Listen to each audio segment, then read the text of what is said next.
I watched Trump's speeches. I'm sure you did.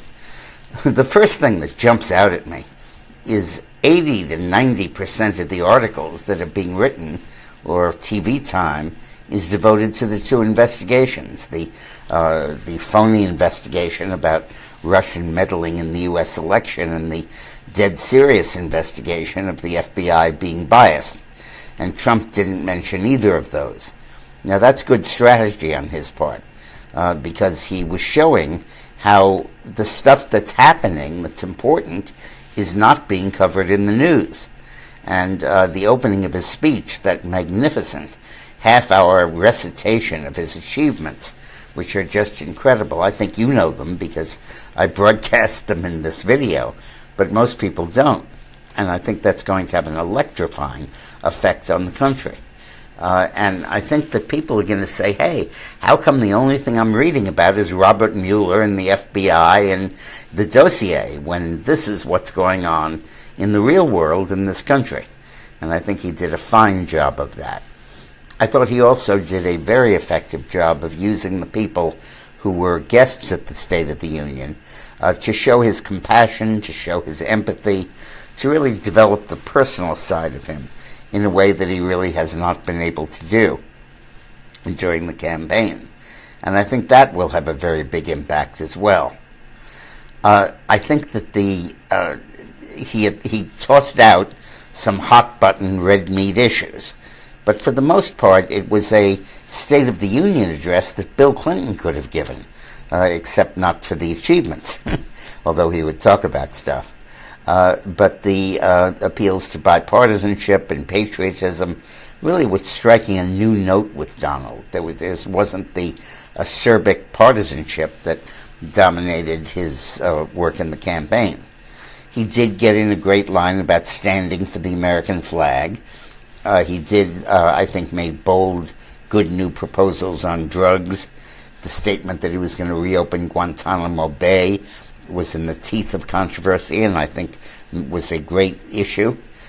His call for cutting off foreign aid to countries that are not our friends, I think, is terrific.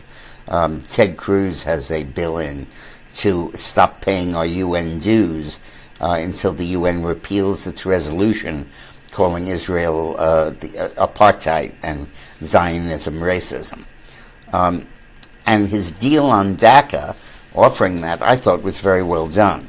I was disappointed he didn't talk about employer e-verification, and I thought he should have talked about it not as much as a compromise splitting down the middle, but that if we're going to grant amnesty to these kids, we had better ensure the border so that hundreds of thousands more don't come here, and that these are necessary concomitants of the citizenship status rather than just a political laying off of the partisan division.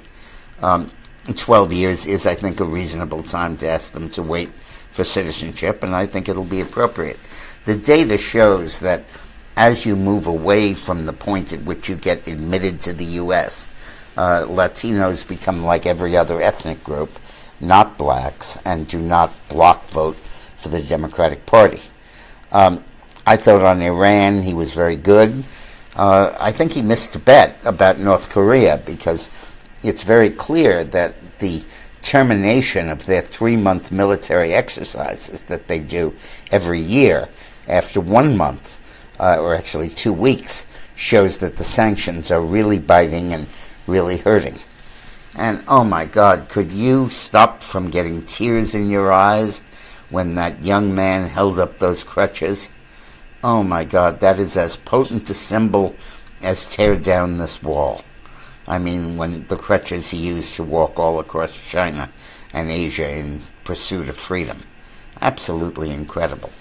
So I think Trump did a very good job, and I think now the investigation seems a very little dot on the horizon, and I think he's done a very fine job of that.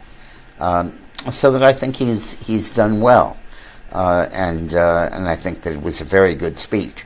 It was toned down.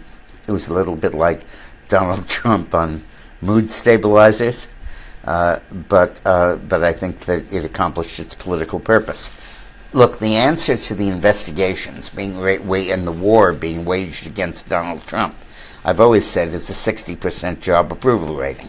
Presidents at 60 don't get impeached. And that's the lesson in Bill Clinton. And I think that Trump really set himself on a trajectory to get there by really embracing issues, bipartisanship, but at the same time, that incredibly impressive list of achievements. Oh my God, you just sit there and they wash over you. Absolutely incredible. So thanks very much. Hope you enjoyed it. And we'll talk again tomorrow afternoon.